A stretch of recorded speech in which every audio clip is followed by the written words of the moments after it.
बिस्मिल्लाहिर्रहमानिर्रहीम अस्सलाम वालेकुम दोस्तों, उम्मीद लरम तासु रोग जोड़ और खुशहाल वे और ژوند په مزو کې دوستانو پښتو مشهور سندرغاړي نازیه اقبال لندن کې اکسیډنٹ کړی دی اور مړه شوی د دوستانو دی باره کې سر ټول اهم معلومات د ویډیو کې شریکم اور کتا سو ټولو معلومات باندې ځان خبرول غواړي مونږ ویډیو ځان سره تر اخره پرې وګورئ او چې کوم ملګری مونږ په چینل باندې نوی دي هغه د چینل مخه ځان سره سبسکرایب کړئ ټلې نشان دی تاکي موږ راتلونکي معلوماتي ویډیو هغه ته په اسانۍ سره ملاوي شي دوستانو نازیه اقبال هر څوک پیژني پاکستان وته ډیر زیات عزت ورکړي دي ای پی کې وته خ ډیر عزت ورکړي دي خو دوستانو دا په عزت باندې نه دغه خوند ته چې یو افغاني او مهاجر او پاکستان چې وته نېشنلټي ویر نه کړه دوی لندن ته لاړل لندن کې نېشنلټي لپاره اپلای وکړه هلته وته نېشنلټي ملا شول چې څنګه وته نېشنلټي ملا شول دوی پاکستان پسې رټي بټي دا سوچ ونه کړو چې موږ د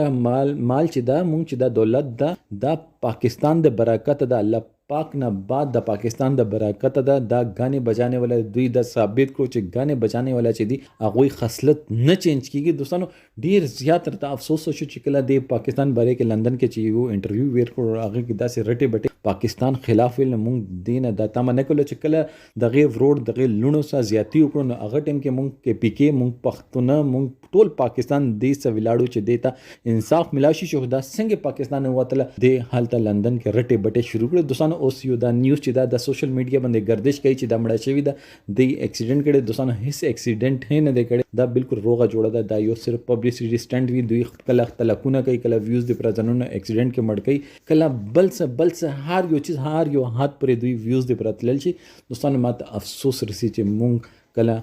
د سندرې اوریدلې مونږ د ته عزت ورکړې د خبرې دا یو کا دغه لغونه د کې حیا او غیرت و د پاکستان پسې خبرې نه کوله دوستانو دوی ته تاسو اهمیت تاسو د اهمیت دی واجب دوی دا کارونه کوي تاسو دوی ته اهمیت نه ورکول کله چې دوی پوه شي چې اوس خلک مونږ ته اهمیت نه رکوي نو بیا دوی داسې یو پبلسټی سټنټ کوي چې هغه په نتیجه کې دوی بیا ویوز بوست شي بیا دوی فالوورز راشي فالوور ته پر دوستانو نعوذ بالله من ذلک نن سبا خلکو په فالوورز باندې ایمان راوړي دوستانو دې بره کې تاسو سره د کمنټ سیکشن کې خپل رائے ضرور وکړئ. والسلام.